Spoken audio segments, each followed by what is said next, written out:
All right, appreciate you guys being here. Today, first day in full pads. So exciting to get out there, and not a lot changes when you go to full pads as opposed to just having shoulder pads on. You're constantly teaching guys to be able to thud up and in the front and in the back end, tag off in good positions, and guys stay off the ground. And that's the really thing we've been coaching a lot is staying off the ground. And they to the kids' credit and the coaches' credit, they've really done a lot better job of that. That's something I've really been focused on, because that's where guys end up getting hurt and you end up losing time, and player availability comes of being on the guys end up on the ground, because it ends up it's one, then it turns to two, and all of a sudden you got a huge pile of guys out there. So doing some more segmented things, half line drills and inside drills, to keep all the bodies, and then when we go to the full team aspects, being able to cut it loose and see how they play. So we've done a better job with that, and this is a critical week. It really is. The next really 12, 13 days moving forward, if the kids look at it, it seems like a long time. That's why we focus on, constantly just being where your feet are and making the most out of every day. And when we leave the building at night, making sure we've closed the door on that day, because this is a critical time in your preseason camp. You got pads on. You're really starting to, see who can tackle and who can sustain blocks and who can catch the ball in traffic and maintain possession and gain those extra yards. So, I'm excited for the next weeks that's coming, because we got a lot of work. Golly, it's been a week already. We've been out there. It seems like it's been a day. So, we got a lot of work to do in these next practices, and it'll have a scrimmage on Saturday, then we'll do the same thing again next week, scrimmage the following Saturday, and really start to separate out who's going to help us and who's going to be ready to go for that first week of preparation for that first game. So go ahead and jump out on it right now early. As far as the quarterbacks go, really nothing's changed. Really all three guys are doing a nice job out there. And we're putting them in tough situations too. We've gotten into a lot of situational football now, into the third downs, into the red area. We'll move as we move forward. We'll get into 2 minute before the half, 2 minute into game here this week. So we're able to scrimmage those things on Saturday. So putting more and more pressure on that quarterback position to really see who's going to end up rising up to the top. But so far, they've all done a really good job of executing what we've given them. So it'll be fun to watch on Saturday when they have the whole gamut of the whole package and all the whole playbook to that point that's in, and see how they manage the team. So we're staying healthy. Normal camp things right now, bumps, bruises, guys, missing a few days here and there that are going to happen. It's allowed us to put other guys in and see where those other guys are going to fit, and be able to create some depth and see who is ready to step up with a group. And but nothing that's out of the ordinary as far as camp goes. We've got a couple guys that are making their way back. Bailey Stockton, Brett Key, they're both still limited right now, but able to get in, some 7-on-7 reps and individuals and those things. So it's good to see those guys back out there, some more weapons on the offensive side. So, we've just got to keep staying the course, staying with it. The players had an off day yesterday, so they were able to come back, pretty refreshed and get back to a normal routine today. Saturday being fan day, it's a little bit of a different routine for the kids. So, I'm big on routine and those guys getting in the groove and able to get back into that today. And, as we know, the heat's going to be out this week, and I don't hear guys complaining about it. I don't hear guys saying anything. They're going to work. They know it's something we have to go through. I think they know we're doing everything we can to make sure that they're in good position, and the trainers and Aaron, our dietitian's doing a great job of really making sure those guys stay fueled and stay hydrated through practice. And early on, went from kind of double digits of guys getting heat. Today we didn't have any guys. So credit to the guys the way they're practicing. Credit to the staff all around of what they're doing to prepare the guys and then keep them sustained through practice. So with that, open questions. Yeah, I was just curious. You obviously have worked at a few different places that have some extreme heat in camp, and different coaches that are very tough with how they handle those things. Kind of what did you take away and to create your process of how you wanted to do your camp? Yeah, at the end of the day, we play football in pads, and we block, we tackle, we run, we catch. It's and you've got to simulate what you do in games and practice. And that's what it comes down to, and that's what we're trying to do. And we're trying to simulate game game activity in practice. So you're gonna have physical practices. You're gonna have full pads on. You're gonna have those things. If you want to be great, you gotta buy into what greatness is, and you got to make it your habit. It's got to become a habit. It's got to become what you do every day. It cannot be an exception. To have one good day and then have a bad day, or 2 good days, 3 good days, and then a bad day. That's not what we're looking for. We're looking for guys that can not only sustain practice, but sustain having good days and stack them together. You talk about things we've learned in the past. I've learned in the past. A wise man once said, "You can have a bad play, but you can't have a bad day." That a bad day is mental. Bad play is going to happen. Everyone's going to have bad plays, but a bad day, that's just because you didn't come out in the right frame of mind to go out there and practice. Coach Faulkner, I know, likes to play at a certain tempo, and he's been getting after him out there to get lined up, after every play. What have you seen from them as far as being consistent in doing that, and just reminding themselves that they have to hustle back to the line? Yeah, it's doing it over and over. It's repetition. It's creating those habits. We want to play with tempo, but to me, tempo is not snapping the ball at 35 seconds every time. Tempo is being able to snap the ball when you want to snap it. And this isn't just the offense's game. This isn't just the defense. We've got to play complete team football. And there's going to be times this year we've got to maintain possession of the football. All right, well, that doesn't mean sitting in the huddle every time and milking the clock down. That means being able to still execute your tempo, but have the play clock in your favor. And that's what we're doing out there. So it's forced habits, it's trained habits, it's doing it over and over and over. It's like blowing up a balloon. The first time you blow it up, it's not going to get this big, and then the next time it's bigger, it's bigger, it's bigger. Well, it's no different than practicing, getting your cardiovascular up. The guys have trained really hard all summer and done a good job, but now when it comes down to doing it with pads on, it's a different story. So it's the repetitive nature and getting those guys to understand that they can push their limits, and the coaches have their best interest out there on the field. And we're going to push them, and they're going to push each other. And that's what's been the good thing. You see the players pushing each other. Chad? Jamal Haynes moved to running back. Mm-hmm. What went into the thinking for that decision? Coming out of spring, we're just kind of looking at our numbers, looking at guys on the field that had ability. I like Jamal. He's a great personality. He's a fun-loving guy. He's got ability. Just kind of in the depth at receiver, he was a guy that just kind of was kind of buried behind some others. And he had some talents, and you see him catch the ball. And in the spring, the more we ran, the jet sweeps and did some different things, it was, and he does a good job with the ball in his hand, and he played running back in high school. So we made the move there, and he's been one of the real pleasant surprises of preseason camp to this point. He hadn't missed a rep at practice. He's been out there. He's really doing a good job, and he is and will continue to elevate himself in the depth chart. Sir? So I know it's still early in camp, but when it comes to your quarterbacks, as a coach, what do you look for in terms of just how they're developing chemistry within the offense and meshing with the offense overall? Yeah, well, at the end of the day, it's who's going to lead them to the end zone and cross the end line. You can move guys up and down the field, but if you get there and you stall out at certain points, you got to really be critical as a coach. You have to you want guys that have self-awareness and are critical to themselves and can take the coaching. But you want guys that can move the football when you look at efficiency when it comes to the quarterback position with that. But there's so many things you look at. You're looking at them when they're not in. And that's my job. The coaches are coaching. Well, I'm looking at the whole picture. I'm looking at the whole field. I'm seeing what they're doing, how the guys are around them. If they have a bad play, how are the guys, picking them up? How are the guys responding when they get after somebody for not giving the effort that they need to? So it's an all-encompassing thing that we look at when it comes to the evaluation at that position. More?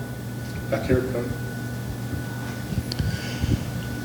Talked about building toughness with your team. Are there things you can do during this camp, whether it's, let's start that period over, or just building in some of those ways to build toughness with your team, or does it have to happen organically?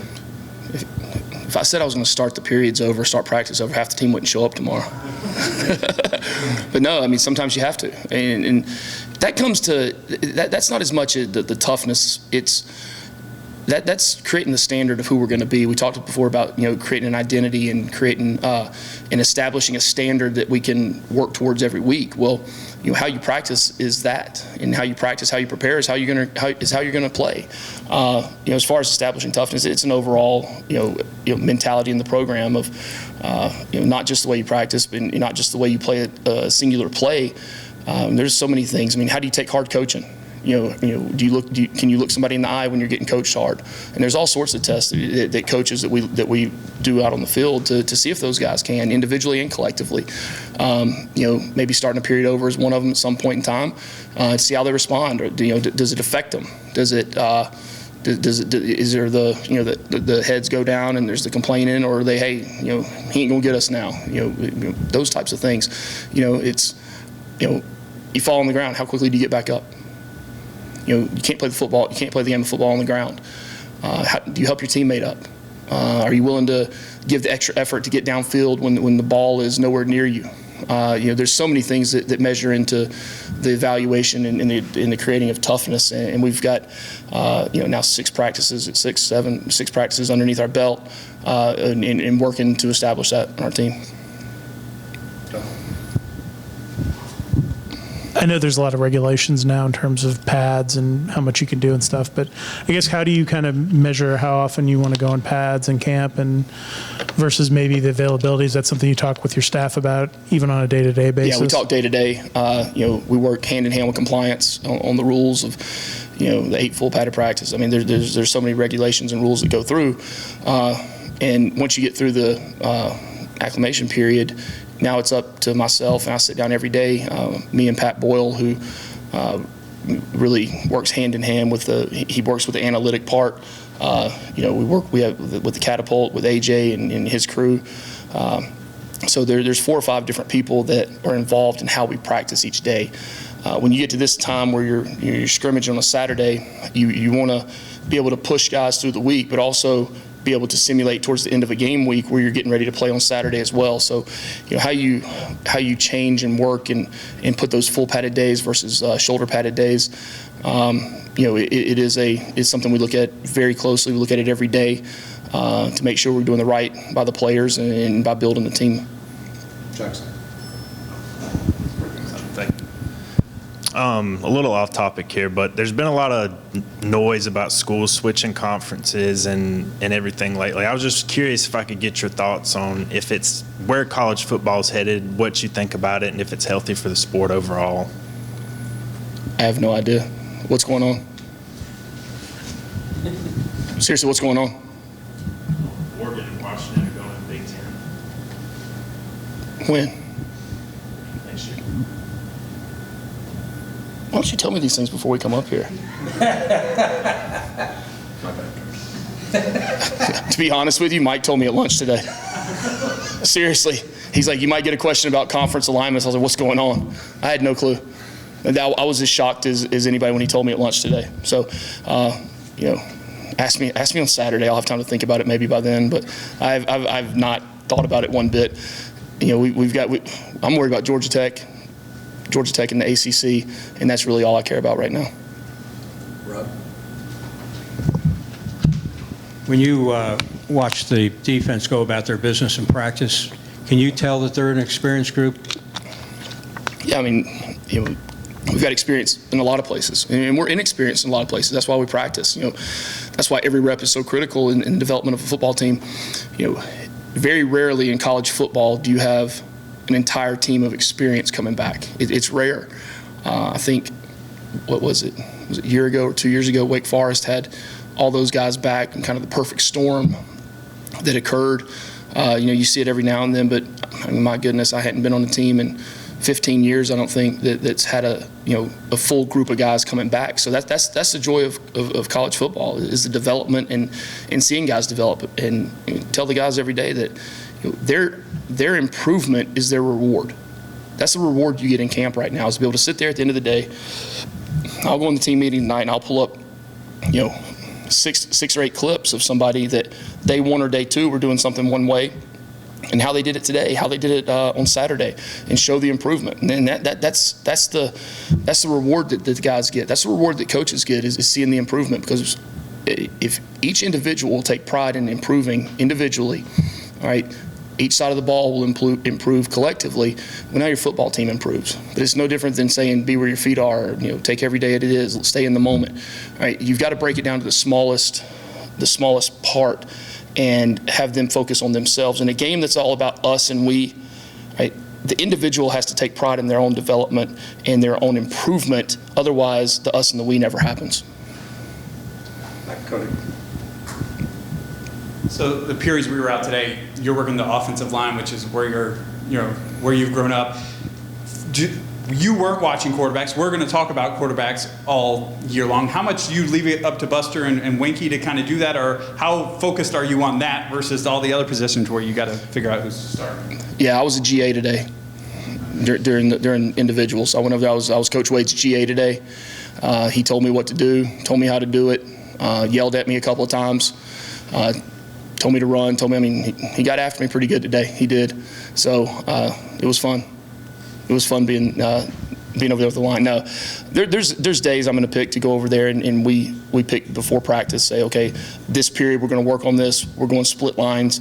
And, with Nathan Brock coaching the tight ends as a graduate assistant, Jeep is the one over there that's coaching them all. Well, when he wants to go to a split line deal, I'll go over there and help him and coach it the way he wants it coached and be able to be an added extra hand with him. But believe me, as the practice goes on, I'm watching every position, and we obviously we have tape, but there's really only one way to see everything that happens when the tape's not on, and that's to observe and to watch.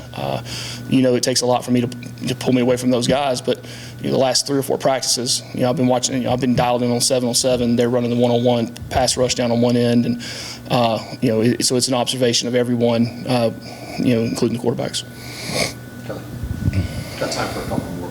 And I didn't mean to ask you this for a minute, but you have a mixture of younger guys you brought in, the young coaches like Nate you mentioned a minute ago, but a lot of these older coaches like Tim McFarland and Bill Stewart that are veteran guys, and then Brian Baker, and just kind of talk about your process of how you pick your the 10 assistants or whatever, like the support staff, for lack of a better term. Just how did you find those guys? Well, there's personal relationships, number one, okay? And I've told you guys before that, when putting together staff, I wanted great men, I wanted great teachers, I wanted great recruiters, okay? And I also wanted people that could bring value to the organization in their individual roles. Well, as a leader, you also have to self-assess. You have to self-assess, and when you go into the first year of being the head football coach, you need people around you that have done those things before. And it doesn't matter if it's in the National Football League, it don't matter if it's in college, it doesn't matter what level of college, it doesn't matter if high school. All right, but to be able to surround yourself with people that have a wealth of experience doing what you're doing, it's one thing when you talk about the great job that Tim is doing with high school relations. All right, it's what Stu is doing on the defensive side as an analyst, assisting over there. What Don Ely is doing as the chief of staff. But then when you get on the field, to have extra sets of eyes and extra set of the feel of the practice, and I might be watching one side of the ball, and we might be on split fields, but to have somebody you trust on the other side that can give you valuable information and can see things. You only have 2 eyes, but when you can add those and spread them across the whole field, and you really value those guys and trust them, and that's what's great about the staff we have. The coaches on the field I've been really, really pleased with, and they're the ones that get all the praise and people are talked about. But in the way we're running our program and on our staff, the off the field guys are just as important in the day-to-day operation of what we're doing. Anything else? All right, Coach. Appreciate it, guys. Go Jackets. Appreciate it.